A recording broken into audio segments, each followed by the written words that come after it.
Are you hiring a manager to report to you for the very first time? Are you on the panel and maybe you're an individual contributor, but you have never interviewed a person that will be in a higher role than you?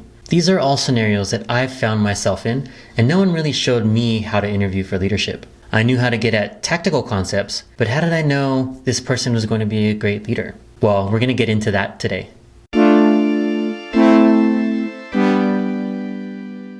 Hello world, it's Rico. In this video, I want to talk about how to interview someone for leadership. I think we all know the usual, what are your strengths, what are your weaknesses questions, but those don't really get at how someone is as a leader.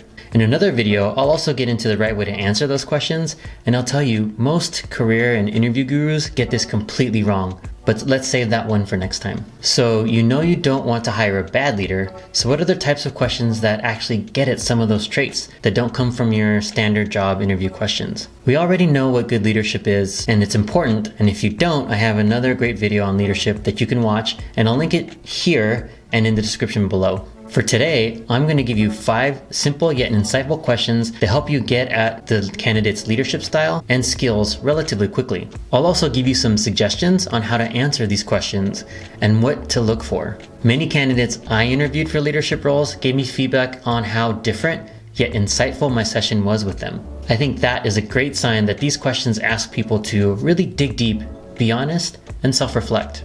First question is a warm-up, and we'll get them in the right mindset. Alive, dead, famous or not, who do you admire as a leader and why? This question is very telling. Pay close attention to who they mention. This will give you insight onto their own leadership style, and the things they admire are typically the traits that they have or aspire to have. If they pick someone that is very authoritative, guess what? 99% chance that's their style. If they choose someone that's more diplomatic, they probably know that that's how they approach their work. I love this question because it's so telling and it gives you almost all the data you need. Remind them that they can pick anyone in the world, and that can be a famous leader like Gandhi, or it could also be a former manager that they had.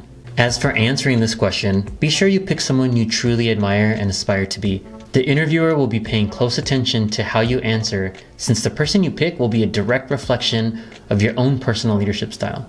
Second question starts to get into how they approach differing opinions, including their own. Talk about a time you and a peer or direct report did not agree on a decision. How did you approach that conversation? I like this question a lot because it shows you how they approach conflict, but also decision making. In my experience, direct reports usually have more context and more frontline information. They're closer to the work just by the nature of their spot in the organization. I listen for their ability to seek understanding before vetoing or making a big decision. Pay particular attention to how the candidate approached the other party. Did they say they were wrong? Did they overrule just because they had a different opinion? Did they fail to make a decision? All of these things will help you understand how this person approaches conflict and decisions. As for answering this question, be sure to be thorough and explain all the steps that you took to address your particular example. Be sure to keep in mind the things interviewers are listening for. Third question gets into some of their actual work. What project or product are you most proud of and why? Remember that I used proud of, not what project was most successful. This is an important distinction. I don't want my leaders to only measure success using core metrics. Don't get me wrong, it's important to move the business forward, but I want to hear them explain why they were proud of it. It can include metrics, but oftentimes other themes will come out too. Things like it was truly cross-functional, there were many roadblocks they had to overcome, data was limited, etc. This gives the candidate the opportunity to explore beyond just success, but pride. Pride to me is a signal of success, plus they would put their name on it forever. I hope it's fairly obvious on how to answer this question. Be as detailed as possible and show your sense of pride. It doesn't always have to be about conversion rates. Fourth question is the flip side of the third. What is your biggest failure and what would you do differently? I don't use the regret word here, but most feel that in themselves. What I'm listening for here is why they think a project did not go well and what they would do to change the outcome. Some projects are doomed no matter what, but this is an exercise in humility and strategy.